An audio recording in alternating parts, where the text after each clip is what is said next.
Welcome to BV9 news. ముందుగా headlines చూద్దాం. మరోసారి మీడియా ముందుకు వచ్చిన వ్యోమ్ఖా సింగ్, సోఫియా ఖురేషి. జమ్మూ కాశ్మీర్లో నియంత్రణ రేఖ వెంబడి పాక్ కాల్పుల ఉధృతి. కుఫారా, బారాముల్లా, ఉరిపాంచ్, రాజౌరి సెక్టార్లో దాడులు. పాక్ సంయమనం పాటిస్తే ఉద్రిక్తతలు పెంచుకోమని స్పష్టీకరణ. కీలక నిర్ణయాలు తీసుకున్న ఏపీ కేబినెట్. ఏపీ రాజధానిగా అమరావతిని నిర్ధారిస్తూ తీర్మానం. చెరువు మట్టిని రైతులకు ఉచితంగా తరలించేందుకు అనుమతి. వేదికలపై తన పక్కన పవన్ కళ్యాణ్ కూర్చునేలా ఏర్పాట్లు చేయాలని అధికారులకు సూచన.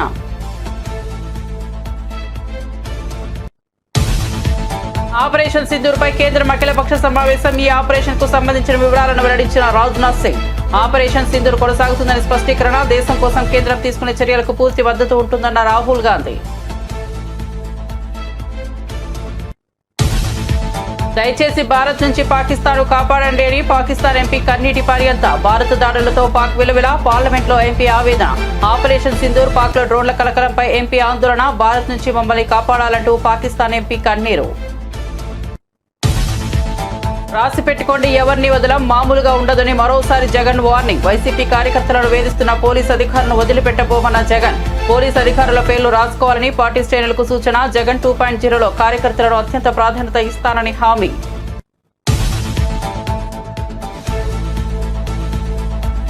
శ్రీ సిటీకి విమానాశ్రయంతో డైరెక్ట్ కనెక్టివిటీ ఇస్తామన్న మంత్రి లోకేష్. ఎల్జీ యూనిట్ నిర్మాణానికి పూర్తి సహాయ సహకారాలు అందిస్తామన్న మంత్రి.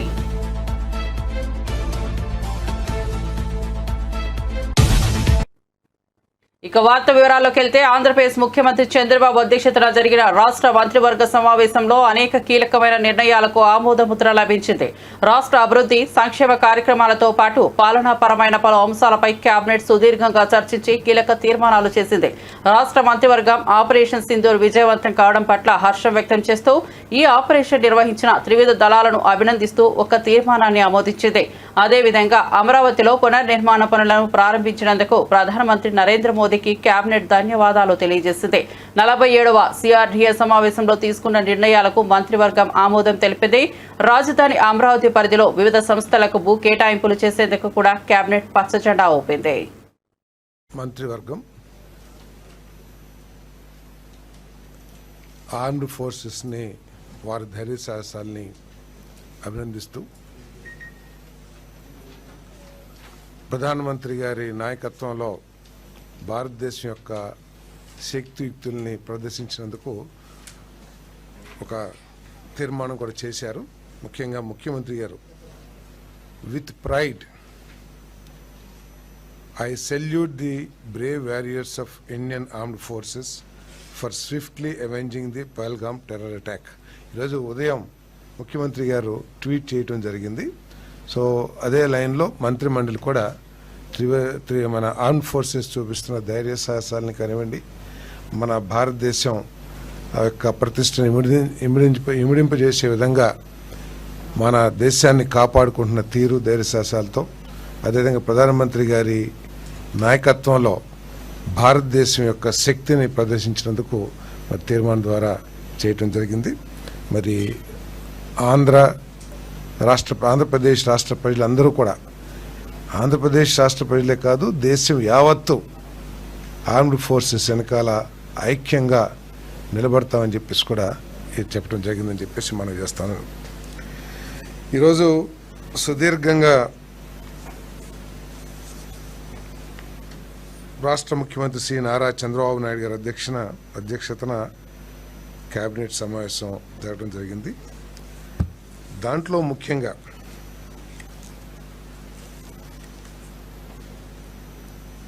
గత 5 సంవత్సరాల్లో ఆంధ్రప్రదేశ్ రాజధాని ఏది అంటే చెప్పలేని ఒక దౌర్భాగ్య పరిస్థితిలో ఉన్న విషయం అందరికీ తెలిసిందే. వాళ్ళ ఇష్టం వచ్చినట్లు 3 రాజధానులు, రకరకాల పేర్లు పెట్టి ఏ రాజధాని కూడా నిజం చేయటానికి కనీస ప్రయత్నం చేయని పరిస్థితులను మనం చూసాం. తెలుగు ప్రజలందరూ కూడా, ఆంధ్రప్రదేశ్ ప్రజలందరూ కూడా మీ రాష్ట్ర రాజధాని ఏది అని ఇతర రాష్ట్రాలు కానీ ఇతర దేశస్తులు కానీ అడిగితే చెప్పుకోలేని దౌర్భాగ్య పరిస్థితి మనందరం కూడా చూసాం. భవిష్యత్తులో ఎప్పుడు కూడా ఇటువంటి పరిస్థితి తలెత్తకూడదనే ఉద్దేశంతో ఈ రాష్ట్ర రాజధానికి గర్వించదగ్గ రాజధాని, ఈ రాష్ట్రానికి గర్వించదగ్గ రాజధానిని నిర్మించాలనే ఆలోచన ప్రీతం ముఖ్యమంత్రి గారు చేస్తున్న విషయం అందరికీ తెలిసిందే. ఒకసారి రాష్ట్ర విభజన చట్టం 2014 చూసినట్టయితే దాంట్లో సెక్షన్ 2, సెక్షన్ 5 ప్రకారం ఏంటంటే నిర్దేశింపబడిన కాలపరిమితి వరకు హైదరాబాద్ ఉమ్మడి రాష్ట్ర రాజధానిగా ఉంటుంది. నిర్దేశింపబడిన సమయం తర్వాత హైదరాబాద్ తెలంగాణ రాష్ట్రానికి రాజధానిగా, కొత్తగా నిర్ణయించబడే రాజధాని అమరావతికి ఆంధ్రప్రదేశ్కి ఉంటుందని చెప్పేసి ఆ చట్టంలో పేర్కొనబడింది. అంటే రాజధాని పేరు ఎక్కడ కూడా తెలపకోకుండా ఈరోజు దాన్ని అమెండ్మెంట్ చేయమని చెప్పేసి రిక్వెస్ట్ చేస్తూ తెలంగాణ రాష్ట్రానికి హైదరాబాదు, అమరావతి విభజిత ఆంధ్రప్రదేశ్కు రాజధానిగా అమెండ్ చేయాలని చెప్పేసి ఈరోజు ఏదైతే ప్రపోజల్ వచ్చిందో దాన్ని మంత్రిమండలి ఆమోదించడం జరిగింది. ఏ విధంగా అయితే గ్రేటర్ హైదరాబాద్ తెలంగాణకి రాజధానిగా ఉంటుందో, అమరావతి అంటే అమరావతిలో మిగతా ఏపీసీఆర్డీఏ చట్టంలో ఉన్న ప్రాంతాలన్నీ కూడా కలిపి అమరావతి. సో ఆ అమరావతి ఈ రాష్ట్ర రాజధానిగా పేరుని ఇన్సర్ట్ చేయటం, అంటే ఆ చట్టంలో ఏదైతే కొత్త రాజధానిని విభజిత ఆంధ్రప్రదేశ్ ఏర్పాటు చేసుకుంటుంది, డిసైడ్ చేస్తుందని ఏదైతే ఉందో అక్కడ కొత్త రాజధాని కాకుండా Amaravati will be the capital of Andhra Pradesh అనేది ఇన్సర్ట్ చేయాలి. అంతర్జాతీయ స్థాయి గృహోపకరణాల తయారీ సంస్థ ఎల్జీ ఎలక్ట్రానిక్స్ సిటీ యూనిట్ కు మంత్రి నారా లోకేష్ భూమి పూజ చేశారు. ఈ సందర్భంగా మంత్రి లోకేష్ మాట్లాడుతూ ఎల్జీ యూనిట్ నిర్మాణానికి పూర్తి సహాయ సహకారాలు అందిస్తామన్నారు. ఇక్కడ అనుబంధ యూనిట్లతో పాటు ఎల్జీ సిటీ నిర్మించాలని కోరారు. రాబోయే 4 ఏళ్లలో శ్రీ సిటీకి తిరుపతి అంతర్జాతీయ విమానాశ్రయంతో డైరెక్ట్ కనెక్టివిటీ కల్పిస్తామని తెలిపారు. పరస్పర విశ్వాసం, ఉమ్మడి శ్రేయస్సు, ప్రపంచాన్ని అనుసంధానించే సమిష్టి లక్ష్యంతో కూడిన ఈ భాగస్వామ్యాన్ని కొనసాగిద్దామని ఎల్జీ సంస్థ ప్రతినిధులతో మంత్రి అన్నారు. ఒక ప్రతిష్టాత్మకమైన యూనిట్ ఏర్పాటుకు ఆంధ్రప్రదేశ్ ను ఎంచుకున్న ఎల్జీ ఎలక్ట్రానిక్స్ కు ధన్యవాదాలు తెలియజేశారు. ఎల్జీ ఫ్యాక్టరీ ప్రతి యువ ఇంజనీర్, ప్రతి ఆశావాహ సాంకేతిక నిపుణుడు, ప్రతి వ్యవస్థాపకుడి కలల కర్మాగారంగా మారబోతోందని ఈ సందర్భంగా మంత్రి లోకేష్ పేర్కొన్నారు. 94% of the seats that we contested, we won, and the clear mandate was about creating jobs, and we believe that this investment is in the step in that direction. This also reflects our leader Mr. Naidu's commitment to speed of doing business, robust infrastructure, a future-focused vision of Andhra Pradesh. We promised ease of doing business, and today we are delivering speed of doing business. The LG factory will produce advanced home appliances, refrigerators, air conditioners, and washing machines, integrating the latest in smart and energy efficient technology. A smart factory, a smarter state, a smarter India. That journey is beginning here today. This isn't just about manufacturing. It's about shaping the future of living. It's about creating jobs, empowering our youth, and transforming lives. We are not just building factories, we are building futures here. This facility alone will create nearly 1,500 direct jobs, and with LG's key vendors investing here, creating more than 700 jobs, will impact our economy. Operation సింధూర్లో 100 మంది ఉగ్రవాదులు హతమైనట్లు కేంద్రం తాజాగా ప్రకటించింది. కేంద్రం అఖిలపక్ష భేటీ నిర్వహించిన విషయం తెలిసిందే. ఈ భేటీలో ఆపరేషన్ సింధూర్కు సంబంధించిన వివరాలను రక్షణ మంత్రి రాజ్నాథ్ సింగ్ వెల్లడించారు. పాకిస్తాన్ పీఓకేలోని ఉగ్రస్థావరాలపై భారత ఆర్మీ చేపట్టిన దాడుల్లో 100 మంది మరణించినట్లు రాజ్నాథ్ తెలిపారు. ఆపరేషన్ సింధూర్ కొనసాగుతుందని ఆయన స్పష్టం చేశారు. రాజ్నాథ్ సింగ్ మాట్లాడుతూ పాకిస్తాన్ పీఓకేలోని 9 ఉగ్రస్థావరాలపై ఖచ్చితత్వంతో క్షిపణి దాడులు నిర్వహించామని, ఈ దాడుల్లో 100 మంది ముష్కరులను మట్టుబెట్టామని తెలిపారు. దీనికి సంబంధించిన మరింత సమాచారం కోసం ఎదురు చూస్తున్నామని, ప్రస్తుతం ఉద్రిక్త పరిస్థితిలో కొనసాగుతున్నందున ఈ ఆపరేషన్ తాలూకు పూర్తి సమాచారాన్ని ఇప్పుడే వెల్లడించలేమన్నారు. ఈ ఉద్రిక్తతలను పెంచాలనే ఉద్దేశం మాకు లేదు, కానీ దాయాది పాక్ రెచ్చగొట్టే చర్యలకు పాల్పడితే మాత్రం వెనక్కు తగ్గేది లేదని తెలిపారు. ధీటుగా బదిలిస్తాం, ఆపరేషన్ సింధూర్ కొనసాగుతుంది అని పేర్కొన్నారు. किसी और के भरोसे छोड़ रहे हैं, यह बात लॉन्ग रन में सही नहीं हो सकती।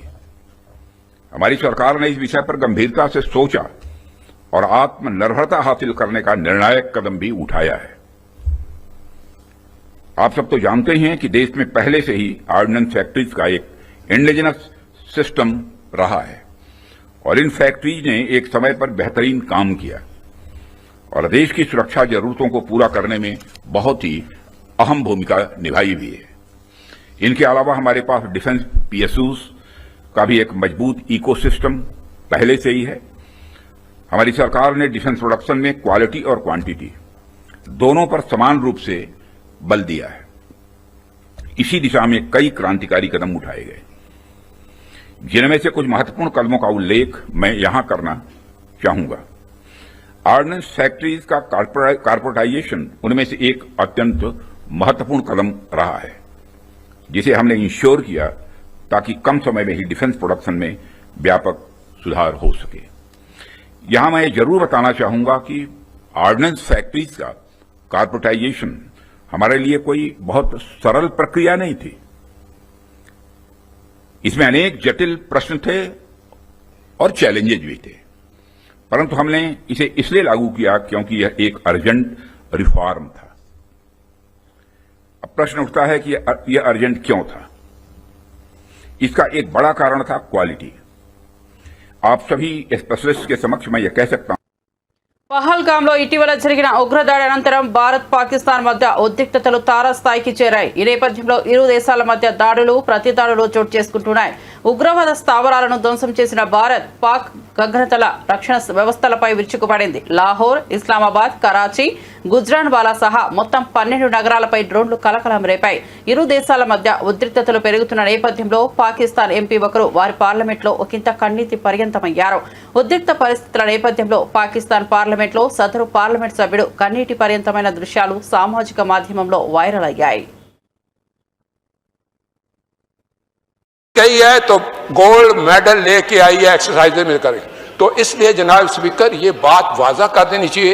हमारी कौम यकजा है। मैं इन सब से कहूंगा कि मिल के चलो और अपने रब से रजू करो।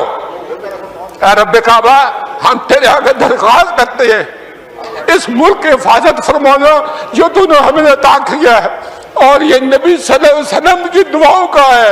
आपने कायदे आजम को इंग्लैंड में मुलाकात की, ख्वाब में आए और उनको कहा कि जाओ वापस और जाके पाकिस्तान का मामला हल करो।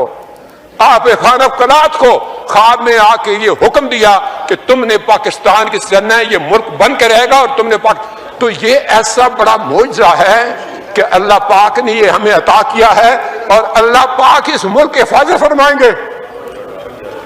दुनिया में जहां भी देखें शायद हमारी कमी है, हम मजबूर हैं, हम गुनाहगार हैं, लेकिन रब्बे काबा हम तेरे हबीब के उम्मती हैं। खुदा का वास्ता हमसे रहम का भला फरमा। आप चले जाएं, उधर फिलिस्तीन में चले जाएं, कश्मीर में चले जाएं, जहां भी जाएंगे मुसलमानों के साथ वो ऐसे रो रहा है जो हम सोच भी नहीं सकते हैं। तो तू हमें माफ कर दे, हम तेरे आगे सर झुकाते हैं, माफी मांगते हैं। नहीं, इसमें दो राय नहीं है मौला कि हम बड़े गुनाहगार हैं, लेकिन तेरी रहमत बहुत वसी है। तू रहमत का एक जर्रा भी भेजेगा हमारी तरफ तो इंशाल्लाह हमारी कामयाबी होगी।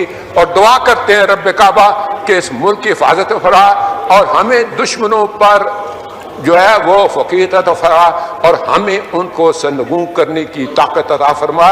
मैं दुआ गो हूँ आर्म फोर्सेस के लिए।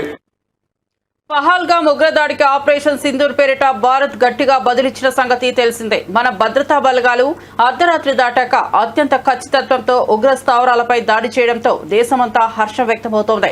ఈ నేపథ్యంలో ఆపరేషన్ గురించి వివరించేందుకు ప్రభుత్వం తాజాగా అఖిలపక్ష సమావేశం నిర్వహించింది. పార్లమెంటు ప్రాంగణంలో జరిగిన ఈ భేటీకి కేంద్రం తరపున మంత్రులు రాజ్నాథ్ సింగ్, అమిత్ షా, ఎస్ జయశంకర్, జేపీ నడ్డా, నిర్మలా సీతారామన్ పాల్గొన్నారు. విపక్ష నేతలు మల్లికార్జున ఖర్గే, రాహుల్ గాంధీ, సందీప్ బందోపాధ్యాయ్, టీఆర్ బాలు తదితరులు ఈ కార్యక్రమంలో పాల్గొన్నారు. సమావేశానికి రక్షణ మంత్రి రాజ్నాథ్ సింగ్ అధ్యక్షతన వహించారు. ఈ సందర్భంగా ప్రధాని మోదీ సందేశాన్ని వినిపించారు.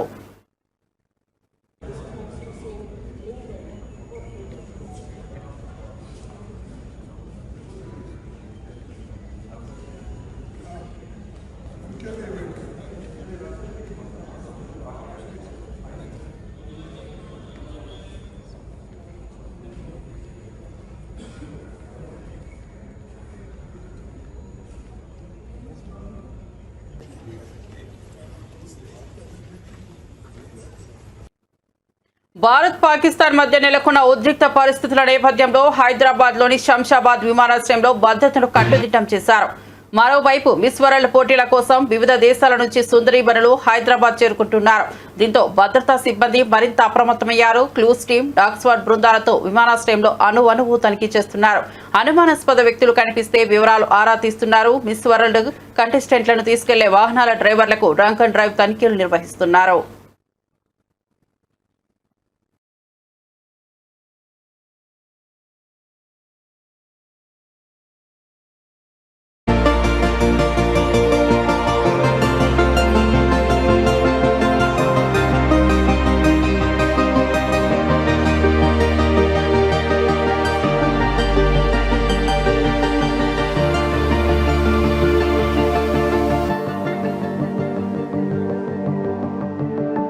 భారత సైనిక స్థావరాలపై పాకిస్తాన్ డ్రోన్లు క్షిపణులతో విచక్షణ రహితంగా దాడి చేసినట్లు వింగ్ కమాండర్ ఓంకార్ సింగ్ వెల్లడించారు.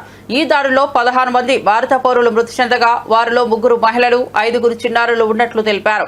ఈ ఉదయం భారత్ పాక్ ఎయిర్ డిఫెన్స్ వ్యవస్థలపై ప్రతి దాడి చేపట్టిందని తెలిపారు. ముఖ్యంగా లాహోర్లోని పాక్ వాయు రక్షణ వ్యవస్థ ధ్వంసమైందని వింగ్ కమాండర్ పేర్కొన్నారు. పాక్ దాడి పూర్తిగా అవివేకమైనదనిగా అభివర్ణిస్తూ అమాయకుల ప్రాణాలు తీసిన ఈ చర్యకు భారత ప్రతిస్పందన తగినదే అవుతుందని స్పష్టం చేశారు. किया गया था कि पाकिस्तानी सैन्य ठिकानों को निशाना नहीं बनाया गया. साथ ही दोहराया गया कि भारत में किसी भी सैन्य लक्ष्य पर हमले का उचित जवाब दिया जाएगा. 7 से 8 मई 2025 की रात को पाकिस्तान ने उत्तरी और पश्चिमी भारत में स्थित कई सैन्य ठिकानों को जैसे कि अवंतीपुरा, श्रीनगर, जम्मू, पठानकोट, अमृतसर, कपूरथला, जालंधर, लुधियाना, आदमपुर, भटिंडा, चंडीगढ़, नाल, फलौदी, उत्तरलाई और भुज पर ड्रोन और मिसाइलों से हमला करने का प्रयास किया. इन हमलों को इंटीग्रेटेड काउंटर यूएस ग्रिड और वायु रक्षा प्रणालियों द्वारा निष्क्रिय कर दिया गया. इन हमलों का मलबा कई स्थानों से बरामद हुआ जो कि पाकिस्तानी हमलों का प्रमाण है. On the night of 7th May 2025, Pakistan attempted to engage a number of military targets in northern and western India using drones and missiles. These places included Avantipura, Srinagar, Jammu, Pathankot, Amritsar, Kapurthala, Nal, Jalandhar, Ludhiana, Adampur, Bhatinda, Chandigarh, Falodi, Uttarlai, and Bhuj. These were neutralized by the integrated counter unmanned aerial system and other air defense systems. The debris of these attacks is now being recovered from a number of locations that prove the Pakistani attacks. आज सुबह भारतीय सशस्त्र बलों ने पाकिस्तान के कई स्थानों पर वायु रक्षा रडार और प्रणालियों को निशाना बनाया. भारत की प्रतिक्रिया समान क्षेत्र में समान तीव्रता के साथ की गई. यह विश्वसनीय रूप से ज्ञात हुआ कि लाहौर में स्थित एक वायु रक्षा प्रणाली को निष्क्रिय कर दिया गया. Today morning, Indian Armed Forces targeted air defense radars and systems at a number of locations in Pakistan. Indian response has been in the same domain with the same intensity as Pakistan. It has been reliably learnt that an air defense system at Lahore has been neutralized. Pakistan ने नियंत्रण रेखा पर आकरण गोलीबारी की तीव्रता बढ़ा दी है, जिसमें कुपवाड़ा, बारामूला, उरी, पुंछ, मेंढर और राजौरी क्षेत्रों में मोर्टार और भारी तोपखाने का इस्तेमाल किया जा रहा है. Pakistan has increased the intensity of its unprovoked firing across the line of control using mortar and heavy calibre artilleries in areas in Kupwara, Baramulla, Uri, Poonch, Mendhar and Rajouri sectors in Jammu and Kashmir. 16 innocent lives have been lost, including 3 women and 5 children due to the Pakistani firing. Here too, India was compelled to respond to bring mortar and artillery fire from Pakistan to a halt. Indian Armed Forces reiterate their commitment to non-escalation, provided it is respected by the Pakistan military. Jai Hind.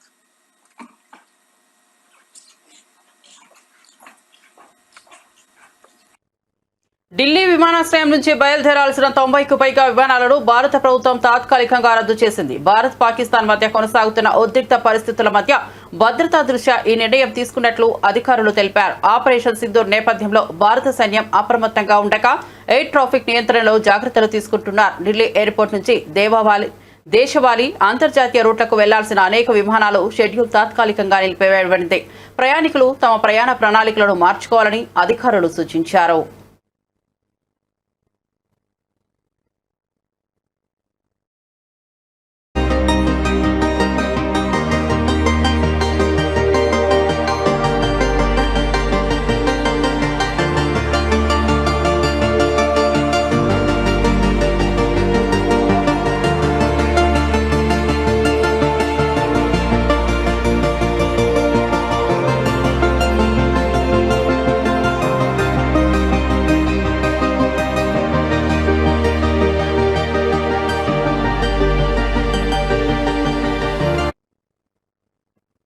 YSRCP కార్యకర్తల కష్టాలు తాను స్వయంగా గమనిస్తున్నానని party అధ్యక్షుడు YS Jagan అన్నారు. జగన్ 2.0లో కార్యకర్తలకే ప్రాధాన్యత ఉంటుందని తెలిపారు. మీపై అణచివేతలకు పాల్పడుతున్న పోలీసులు అధికారుల పేర్లు రాసి పెట్టుకోండి, మళ్లీ మనం అధికారంలోకి వచ్చాక వారి సినిమా వేరే లెవెల్లో ఉంటుందని హెచ్చరించారు. అన్నమయ్య, చిత్తూరు, శ్రీ సత్యసాయి జిల్లాల ప్రజాప్రతినిధులతో సమావేశమై కార్యకర్తలకు ధైర్యం చెప్పారు. కార్యకర్తల పట్ల అన్యాయం చేసిన అధికారులపై చర్యలు తప్పవని స్పష్టం చేశారు. నిజంగా ఈరోజు రాష్ట్రంలో ఉన్న పరిస్థితులు ఎలా ఉన్నాయి అన్నది బహుశా నాకన్నా కూడా మీకే బాగా తెలుసు. రాష్ట్రంలో ఈరోజు విలువలు లేని, విశ్వసనీయత లేని, ప్రజాస్వామ్యాన్ని కూనీ చేస్తూ ఉన్న పరిస్థితుల మధ్య రాజకీయాలు జరుగుతూ ఉన్నాయి. ఇలాంటి చెడిపోయిన ఈ రాజకీయ వ్యవస్థలో తులసి ముక్కల్లా ఎంపీటీసీలమైన, జెడ్పీటీసీలమైన, కౌన్సిలర్లమైన అయ్యా చంద్రబాబు మమ్మల్ని చూసి నేర్చుకో రాజకీయాలు ఎలా చేయాలి అని చెప్పి తెగువ చూపించి రాజకీయాలకు అర్థం చెప్పి గట్టిగా నిలబడిన మీ అందరికీ కూడా మీ జగన్ హ్యాట్స్ ఆఫ్ చెప్తూ సెల్యూట్ చేస్తా ఉన్నా. కారణం ఏమిటంటే రాజకీయాలలో ఉన్నప్పుడు విలువలు ఉండాలి. రాజకీయాల్లో ఉన్నప్పుడు విశ్వసనీయత అన్న పదానికి అర్థం తెలిసి ఉండాలి. ఈ రెండింటికి కూడా అర్థం తెలియని వ్యక్తి ఎవరైనా ఈ రాష్ట్రంలో ఉన్నారు అని అంటే అన్ఫార్చునేట్గా అది ఈ రాష్ట్ర ముఖ్యమంత్రి అని చెప్పడానికి నిజంగా ఈ రాష్ట్ర పౌరుడిగా నేను తలదించుకోవాల్సిన పరిస్థితి. అంతగా దిగజార్చినడు ఈ పెద్ద మనిషి రాజకీయాలను. ఈరోజు రాజకీయాలలో ఇటువంటి దారుణమైన పరిస్థితులు కూడా చూడాల్సి వస్తుందని నేను ఎప్పుడు అనుకోలే. ఎందుకు ఈ మాట చెప్తా ఉన్నాను అని అంటే, ఒకసారి ఈ రామకుప్పానికి సంబంధించి చంద్రబాబు నాయుడు గారి సొంత నియోజకవర్గం, ఈ రామకుప్పానికి సంబంధించి ఎంపీటీసీకి సంబంధించిన ఒక కేస్ స్టడీ, ఒక ఎంపీపీ చనిపోయిన పరిస్థితుల మధ్య ఎన్నికలు జరుగుతూ ఉన్నాయి. 16కు సంబంధించిన ఎంపీటీసీలు వైఎస్ఆర్సీపీకి సంబంధించిన వాళ్ళే గెలిచారు. మరి ఇలాంటి చోట ఎందుకు చంద్రబాబు అనే వ్యక్తి పోటీ పెడతా ఉన్నాడు? గెలవడం అన్నదానికి మీనింగ్ ఎక్కడుంది? గెలవలేము అన్న సంగతి తెలుసు. గెలిచిన వాళ్ళందరూ కూడా, ఇక్కడ నుంచి గెలిచిన వాళ్ళందరూ కూడా వైఎస్ఆర్సీపీ టికెట్ మీద, ఆ బీఫామ్ మీద గెలిచిన వాళ్ళు. మళ్ళీ ఇలాంటి చోట 6 మందిని ఇక్కడి నుంచి లాక్కునే కార్యక్రమం చంద్రబాబు నాయుడు గారు దగ్గరుండి చేశారు. తర్వాత వైఎస్ఆర్సీపీ ఎంపీటీసీలు ప్రయాణం చేస్తూ ఉన్న, మిగిలిన ఎంపీటీసీలు ప్రయాణం చేస్తూ ఉన్న వాహనాన్ని దగ్గరుండి పోలీసుల చేత అడ్డుకున్నారు. హైకోర్టు ఆదేశాలతో భద్రత కల్పించాల్సిన పోలీసులు సాక్షాత్తుగా దగ్గరుండి చంద్రబాబు నాయుడు గారికి వాచ్మెన్ లాగా తయారయ్యారు. చివరికి కోరం లేకపోయినా కూడా 6 మంది సభ్యులు మాత్రమే చంద్రబాబు నాయుడు గారి ప్రలోభాలకు లొంగి అటువైపున వెళ్ళిన పరిస్థితుల మధ్య కూడా ఏకంగా డిక్లేర్ చేసుకున్నారు అధికారుల చేత. ఖమ్మం జిల్లా ప్రజలకు మెరుగైన వైద్య సౌకర్యాలు అందించేందుకు ఖమ్మం మెడికల్ కాలేజ్ నూతన భవనాల నిర్మాణానికి శంకుస్థాపన కార్యక్రమం జరిగింది. డిప్యూటీ సీఎం బట్టి విక్రమార్క, మంత్రులు పొంగులేటి శ్రీనివాసరెడ్డి, దామోదర రాజనరసింహ ఈ కార్యక్రమంలో పాల్గొన్నారు.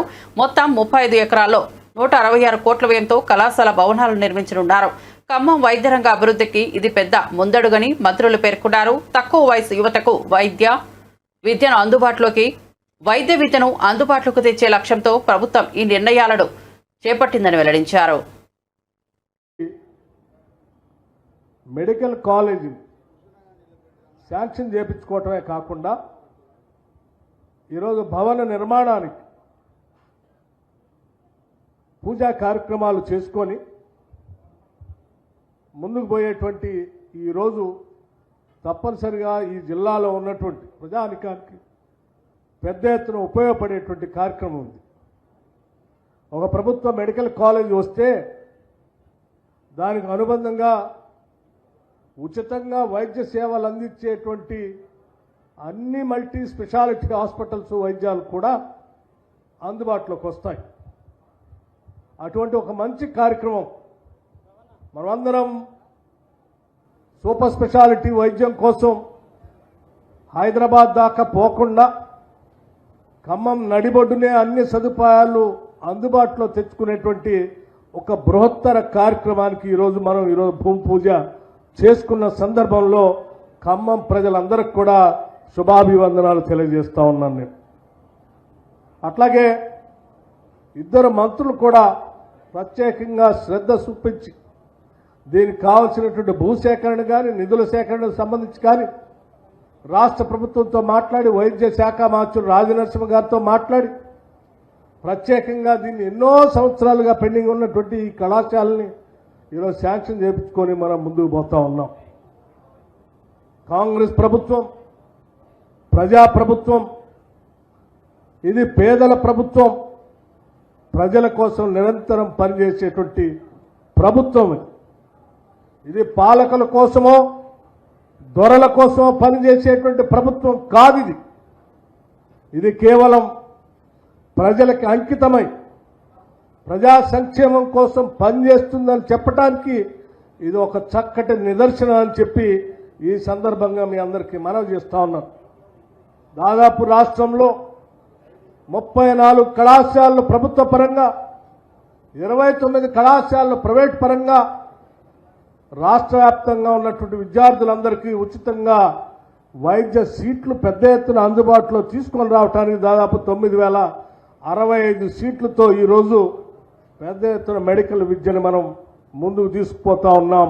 దామోదర రాజనరసింహ గారి నాయకత్వంలో వారు వచ్చిన తర్వాత అదనంగా 8 కొత్త కళాశాలలు మెడికల్ కళాశాలను శాంక్షన్ చేసుకోవటమే కాకుండా వాటన్నిటికి కూడా బిల్డింగులు సొంతంగా భవనాలు నిర్మించుకోవడానికి కావాల్సిన విధంగా శాంక్షన్ చేపించుకొని ఒక ప్రత్యేక దృష్టి పెట్టి ఈ వైద్య శాఖ మీద వారు ముందుకు తీసుకొని పోతా ఉన్నారు.